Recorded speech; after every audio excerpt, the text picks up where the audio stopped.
L'éléphant d'Afrique est le plus grand mammifère au monde. Autrefois massivement présent sur le continent, il a vu sa population passer de plusieurs millions au début du XXe siècle à quelques 470 000 aujourd'hui.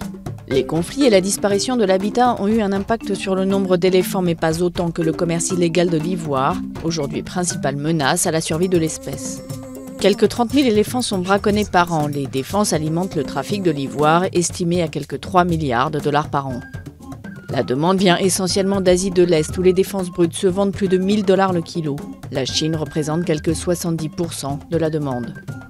En 1989, la Convention sur le commerce international des espèces menacées a décrété une interdiction et permis à leur population de se reconstituer partiellement.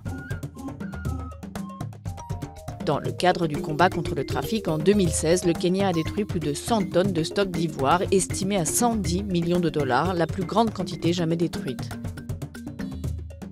Selon une étude parue dans l'American Journal of Science en 2015, l'essentiel du braconnage s'effectue dans une zone protégée, allant du Cameroun au Congo et au Gabon, ainsi qu'en Afrique de l'Est, en particulier en Tanzanie.